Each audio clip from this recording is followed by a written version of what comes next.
चलिए दिन की शुरुआत में पहली खबर की ओर रुख करेंगे। मॉनसून स्तर से पहले बदला सियासी गिनती। जी हां, नई दिल्ली अप्रैल में संसद के विशेष सत्र के दौरान केंद्र सरकार ने महिला आरक्षण बिल और परिसीमन यानी कि डेलिमिनेशन बिल को संसद में पेश किया था। हालांकि उस समय सरकार इन दोनों अहम विधेयकों को आवश्यक समर्थन नहीं मिलने के कारण पारित नहीं किया जा सकता।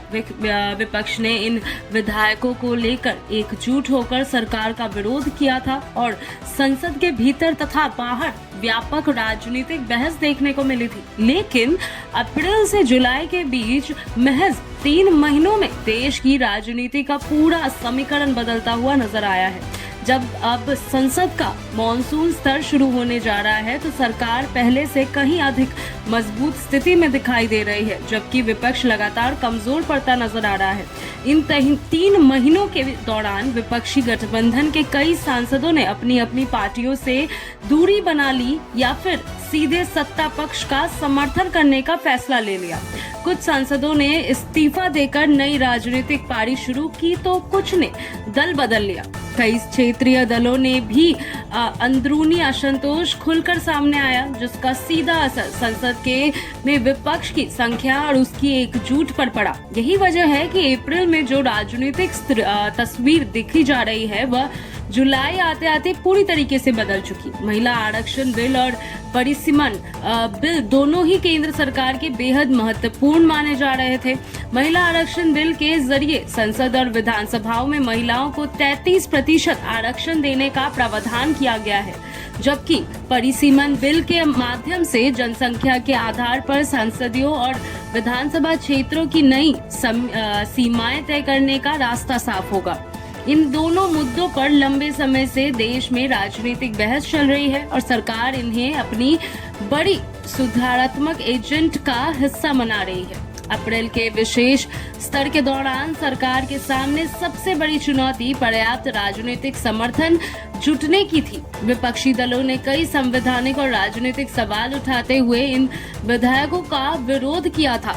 उनका कहना था कि परिसीमन के प्रक्रिया से कई राज्यों की राजनीतिक संतुलन प्रभावित हो सकता है, जबकि महिला आरक्षण को लागू करने की प्रक्रिया का और समय सीमा पर भी कई सवाल उठाए गए थे। इन मतभेदों के कारण सरकार दोनों विधेयकों को पारित नहीं कर सका, लेकिन इसके बाद राजनीतिक घटनाक्रम तेजी से बदला। कई विपक्षी दलों में नेतृत्व को लेकर असंतोष बढ़ा। कुछ सांसदों ने पार्टी लाइन से अलग रुख अपनाने और कई नेताओं ने सत्ता पक्ष के साथ अपने फैसले लिए। इससे विपक्षी संगठन की एकजुटता पर असर पड़ा और संसद में उसकी प्रभावशील भी पहले जैसी नजर नहीं आ रही थी। राजनीतिक विशेषज्ञों का मानना है कि लगातार हो रही इस टूट ने सरकार के लिए नए अवसर पैदा कर दिए हैं। सूत्रों के अनुसार केंद्र सरकार अब मॉनसून सत्र में महिला आरक्षण बिल और परिसीमन बिल को दोबारा संसद में पेश करने की तैयारी कर रही है। इस बार सरकार को उम्मीद है कि बदले हुए राजनीतिक समीकरण और विपक्ष की कमजोर स्थिति के चलते इन विधेयकों को पहले की तुलना में अधिक समर्थन मिल सकता है। सरकार अपने सहयोगी दलों के साथ साथ कुछ निर्दलीय और अन्य सांसदों से भी लगातार संपर्क बनाते हुए है, ताकि आवश्यक संख्या सुनिश्चित की जा सके। दूसरी ओर विपक्ष की अगर बात करें तो विपक्ष के सामने सबसे बड़ी चुनौती अपनी एकजुटता बनाए रखना है। लगातार हो रहे दल बदल और नेताओं के इस्तीफों ने विपक्ष दलों की राजनीतिक पर सवाल खड़े कर दिए हैं।